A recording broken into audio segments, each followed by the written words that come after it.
PMS, everybody's least favorite acronym. Hey guys, welcome back. My name is Lee of holisticlittlesprouts.com. I'm a certified holistic nutritionist and mom of two. In today's video, I am going to explain to you why you get PMS, the different types of PMS, and how you can overcome some of the symptoms by balancing your hormones and making some changes to your life, as well as some supplementation that you can bring in. Before we begin, please make sure you're subscribed to my channel. Hit that little bell so that you get notified every time I upload. I upload a new video every week.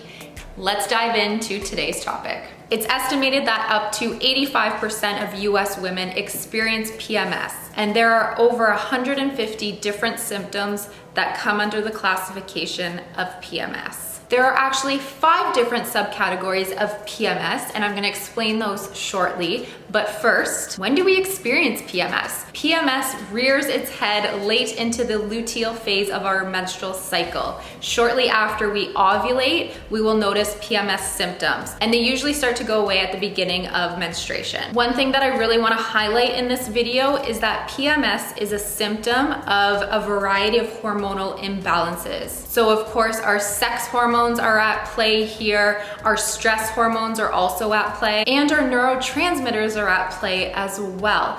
These are the things that regulate and control our moods. So let's break down those 5 subcategories of PMS so that you have a better idea of what's going on with your body. So the first type of PMS is PMS-A. The A stands for anxiety, and usually what's going on here with the hormones, you have an increase in estrogen and your progesterone is too low. So what are some symptoms of PMS-A? Well,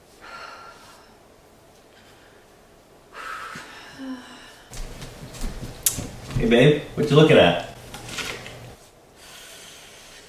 I'm just worried, you know? I told them to stay in the driveway and they're all the way across the street. They're on the sidewalk. They're passing cars, dodging traffic. It's crazy. Babe, they're like 2 feet away. You would say that. You didn't birth them out of your vagina.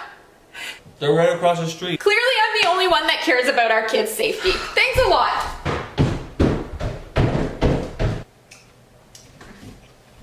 PMS-A is the most common, affecting up to 70% of PMS sufferers. Symptoms can include anxiety, feeling anxious, little things get you really worried and stressed out, irritability, and emotional instability. The next PMS category is PMS-D. The D stands for depression. This is usually a result of your estrogen being too low and your serotonin possibly being too low as well too. Serotonin is one of those neurotransmitters that we talked about earlier. Let's see what this one has in store, shall we? Oh, babe, you okay? Fine, I'm fine. Good, I'm good.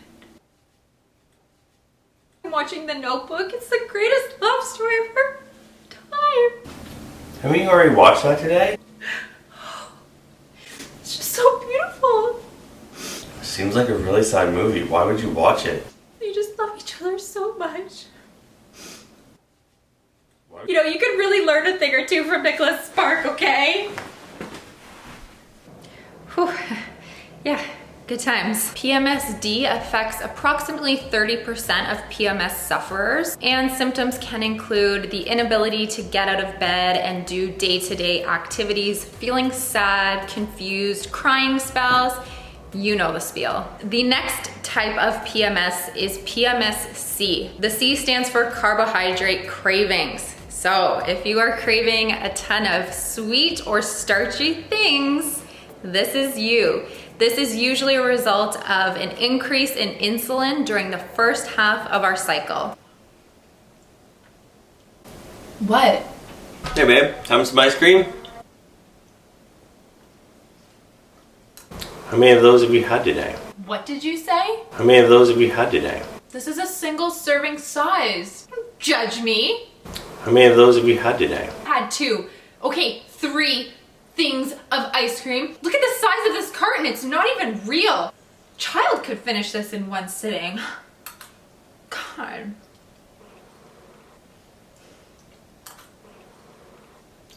judgy. Oh, wow. Yeah, that's a lot of sugar. Although the carb cravings are the bulk of this classification, there are other symptoms that come along with it, such as an insatiable appetite, feeling like you can't get enough to eat despite eating a good amount of food. You're still hungry. Heart palpitations, headaches, fatigue, and fainting, which does sound a lot like hypoglycemia. PMSH is the next type of PMS. This stands for hyperhydration. Think swelling, bloating, and the pants not fitting properly. Something wrong with the dryer. These are supposed to fit me. These are my pre-pregnancy pants. Just gotta lay flat, you know? Couple more hops. Suck it in.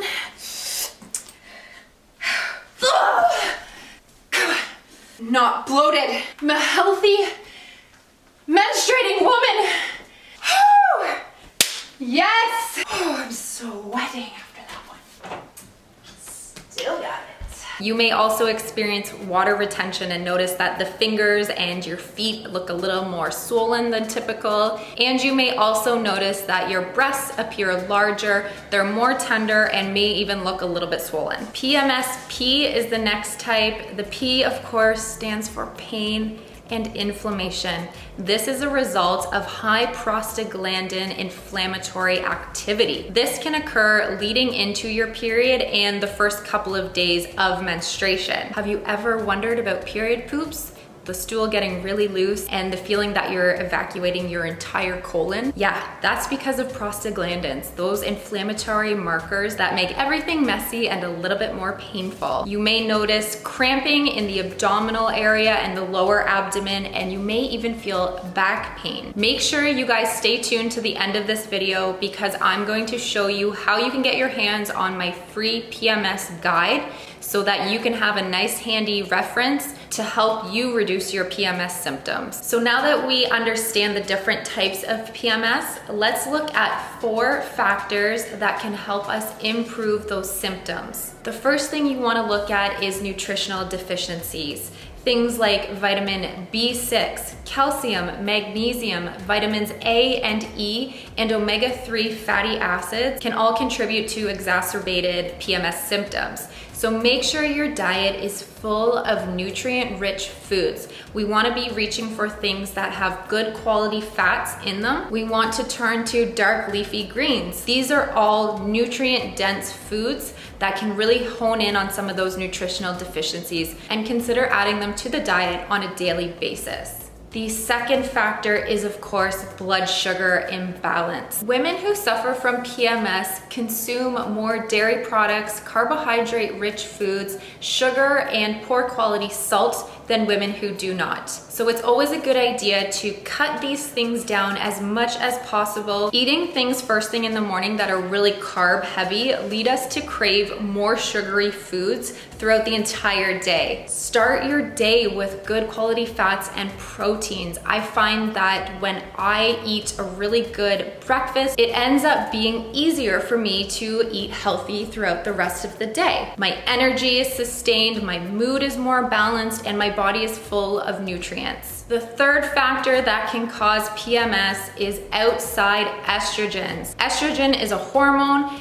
and our bodies naturally make estrogen, but because of today's modern society and industrialization, we're taking in estrogens from other sources. Try to reduce or eliminate plastic as much as possible, especially if you're using it for drinking your water from, or if you're storing your food in plastic containers, consider switching to stainless steel or glass. Try avoiding tap water. Consider a system like the Berkey system or getting your water from a spring source.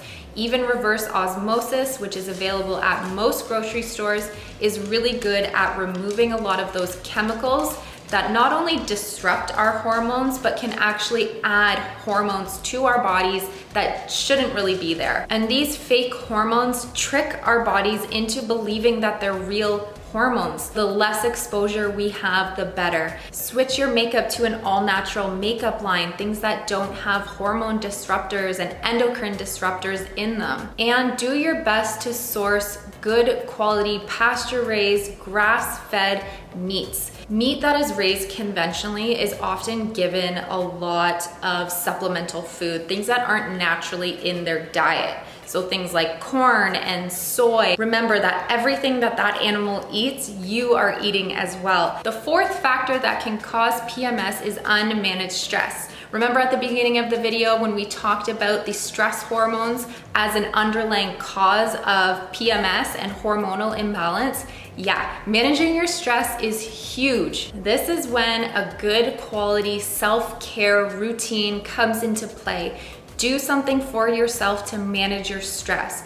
Pick up a yoga practice, pick up a meditation app on your phone and do a 10-minute meditation each day. Carve out some time in your day to do something you love to do and enjoy. Maybe it's something as simple as going for a walk. Do things that bring you joy, whether it's playing a board game with your kids or going fishing or meeting up with girlfriends. Allow yourself to have that time so that you can show up for yourself, for your family, and so that when you do get your period and leading up to your period, people still want to be around you. We're going to talk about some supplements that can help with PMS. I do, however, want to stress that the best way to know what's going on with your body and to know exactly where your hormones are is to get a full panel hormone test. And I really think that this is important before you go self-diagnosing whether or not you have high or low estrogen, high or low progesterone, high or low DHEA.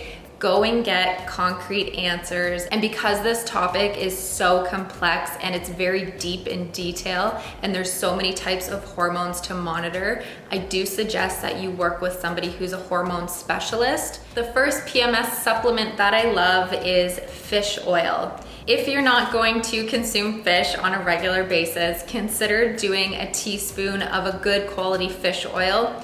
I'm leaving links for all of the supplements that I talk about in this video down below. These are the ones that I personally have used or recommend based on their quality. Fish oil is high in omega-3 fatty acids, something that most of us are quite deficient in today. And omega-3 is really great at reducing inflammation in the body. So remember that PMS type P, incorporating a fish oil would be very appropriate. The next supplement is one that seems to be the most common, the most popular, and one that the majority of women reach for when their hormones are out of whack, and that is Vitex. Vitex is also known as chasteberry, and it's most commonly used to help heal ovarian dysfunction and corpus luteal insufficiency, which is what causes low progesterone levels. I recommend taking this in a tincture form. You want to consider taking 2 to 5 mils about 2 times per day. Black cohosh is another tincture that I would suggest you try if you suffer from headaches, mood irregularities, depression, and anxiety. And the reason that this one is great for mood imbalances is because it helps to raise serotonin levels. Some herbs that I really like for anxiety and depression, helping us with our stress regulation, are some adaptogenic herbs such as ashwagandha, maca. I personally really love holy basil. I've had great results with holy basil. I also really like paprika or St. John's wort, especially for women who are suffering from depression. And if you suspect or if you know that your progesterone levels are too low, I suggest using a topical plant-based progesterone serum. This is the one that I've been using. It's called Progessence Phyto Plus. You just apply a few drops to your forearm or to your neck. You want to apply this during your luteal phase, 2 weeks before your period, which is when your progesterone levels would naturally be a little bit higher. This has made a huge impact for me in terms of my mood and in terms of cramps. I now don't even know when my period is coming unless I'm tracking it in my app, but I don't have any symptoms anymore. It's been amazing. So I highly suggest this. I've been using it for close to a year now, and it's made a huge difference for how I experience my periods. So that concludes today's video. I hope you found it entertaining, enjoyable, and educational. Don't forget to head over to my website. go to holisticlittlesprouts.com, enter your name and your email address, and you will get a PMS guide directly to your inbox for free. I also want to end this video saying that our bodies are incredibly powerful healers. When we give our body what she needs to do what she's supposed to do, we will get great results and great feedback. And I hope you all have a beautiful day. Please make sure you're subscribed and follow me over on Instagram at holistic_Lee. I will see you guys next week for another video. Take care. Ciao.